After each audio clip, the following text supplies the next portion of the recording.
Yes, I know. Monday, Monday, Monday. Don't we all hate Mondays? But you know the most exciting part about this Monday, you get to spend your evening with me. Welcome to the show. My name is Shaban. Now, mountain gorillas happen to be one of the most critically endangered species in the world, with only 880 individuals still surviving in the wild. Now, Bwindi Impenetrable National Park in Uganda happens to have roughly half of that number. Now, a lot of people think that wildlife will survive on their own, survival for the fittest. But for such a critically endangered species, human interventions come in very handy. And our guest tonight has spent over 12 years working to save these endangered species. She happens to be Uganda's first wildlife vet. I can't even call myself a nature boy in her presence. Ladies and gentlemen, please help me welcome Dr. Gladys Kalema Zikusoka. Welcome to the show. Thank you. Thank you for inviting me. Uganda's first wildlife vet. Wow. Tell us about that. It's quite daunting, actually, when I think about it. Yeah.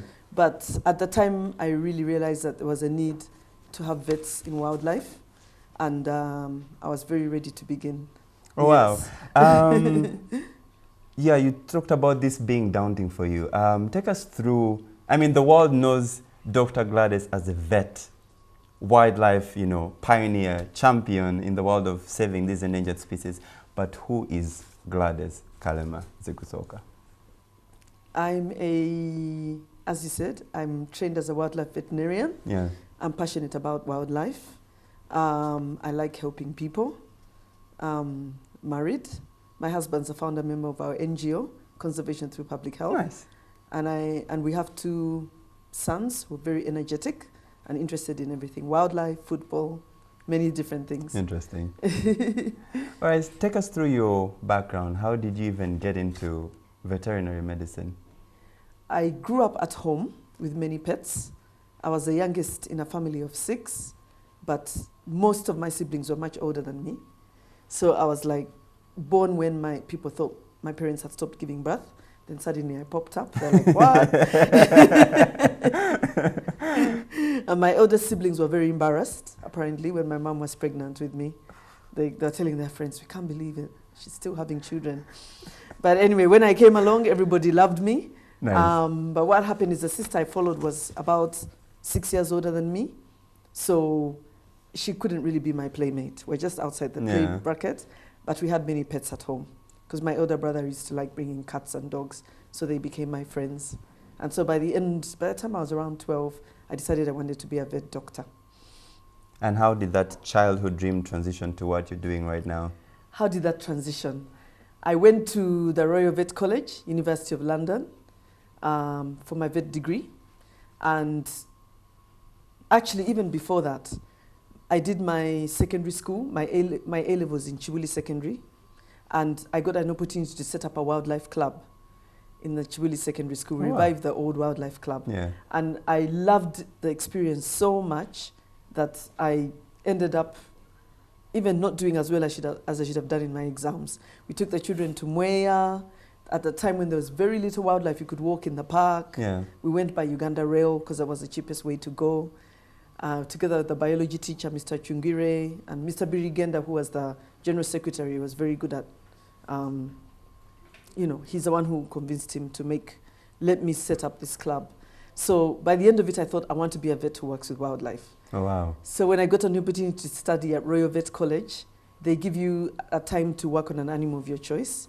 So whenever I would come back to Uganda, I worked with the chimps in Entebbe Zoo at the time. Yeah. Now it's the Uganda Wildlife Education Center. The chimps, they always used to escape from the cages. Those days they were not strong, they would disappear. You'd go and pick them up, bring them back. Wow. That was so much fun. And then later on I got a chance to work in Budongo Forest with chimpanzees under Professor Vernon Reynolds. And then I got to work with animals in the wild, taking samples from their dung. That was when I was in my second year of vet school. Yeah. And then 2 years later I got to work with the mountain gorillas. I was supervised by a lady who had just started International Gorilla Conservation Program in Uganda, Dr. Liz McPhee. Yeah. She's also a vet doctor. And that was just amazing. I was there for 1 month. And when tourism was just beginning in Bwindi, 1994, there were only 2 gorilla groups. Everybody was so excited about tourism, and that was a really amazing time. So shortly after that, UWA employed me as the first, actually that time it was Uganda National Parks, as their first vet doctor, and later it became Uganda Wildlife Authority. And the reason they employed a vet doctor is because they were concerned about the gorillas picking up diseases from tourists. Yeah. And since gorilla tourism was just beginning, it was important to have a vet doctor. All right, so talking about, the world of conservation, Yes. the people watching at home can, agree with me that it's been a world that has been dominated by male species, if I can say male species. How did that, play in your world? I mean, you're female getting into a world that is dominated by men and a field that a lot of people do not expect women to have a role to play. How was that for you getting into that field? You have asked a very good question, because when I started out at UWA, there were very few women working there. We had a few at the headquarters. We had a couple of wardens, no female rangers. Wow. And I came in as a female vet. But people used to ask me, do the men take you seriously? I never even used to think about it. I never used to think about it, because they took me seriously, because they understood that what I was doing was important, and I was here to do the job. And so they did take me seriously. I never had that problem, thankfully. Wow. But in South Africa, where they've had wildlife vets for many years, they had very few. In fact, there were no women wildlife vets, very, very few. And for them in South Africa, wildlife conservation was very male-dominated. So when they would meet me, they'll be very happy that I'm a female working with wildlife here in Uganda. Right, so talking about working with Uganda Wildlife Authority, I understand that you worked there for how long? For 4.5 years. For 4.5 years, and then after eventually made a decision to start your own organization. Yes. Tell us about that transition, and at what point did you feel you needed to now, break away from the Uganda Wildlife Authority and become your own boss? Actually, my time at Uganda Wildlife Authority was very exciting, because I was setting up a vet department, which had never been there. So for the first few years, it was very, very exciting. Yeah. Like when an animal would fall sick in the wild, they would say, that one is the next meal for the lion, or there was a very old gorilla that got very sick and couldn't keep up with the group. And I told them that you should have called me earlier, and if this gorilla dies, I have to do a post-mortem. They're like, but it's a wild animal, it's just dying of old age. And they didn't understand that wild animals should be treated. So we started from that stage. And it was very, very exciting. And also because it was a new department, late Professor Eric Edroma was very dynamic. He just let me be as creative as I wanted to be. He let me fundraise as much as I needed to, because there was hardly any resources in UWA at the time. Very few tourists, very little resources, fully donor dependent at the time. And he was just happy for any officer who would go out and fundraise. And so he always used to write letters of endorsement, and I was able to raise money for the vet department. So it's a bit like my own baby. The vet department was my baby.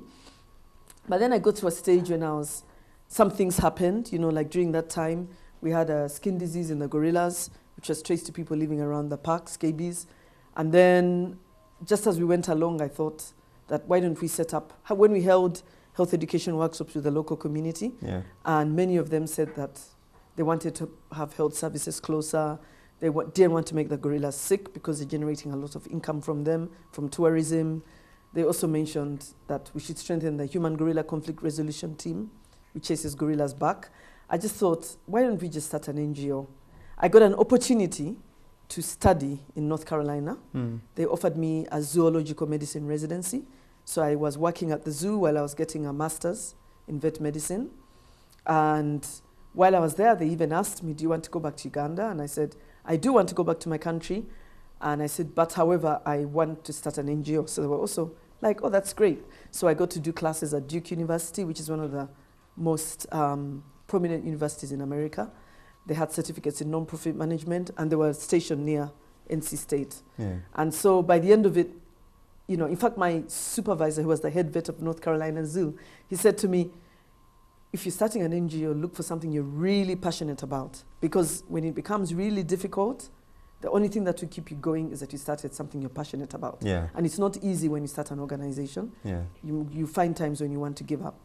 So I had to really think about it. And, but I was also shaped by the fact that I did some research during the master's back in Uganda. I got support from African Wildlife Foundation as a Charlotte Fellow. And I came back to Bwindi and Queen Elizabeth and looked at tuberculosis in people going close to gorillas, like the park staff, and where they come out to raid people's crops, and that's how they picked up scabies. And then I also looked at TB in Queen Elizabeth National Park, looking at TB in the buffalo, the cattle, and the people. And I got to understand the public health system and what was missing.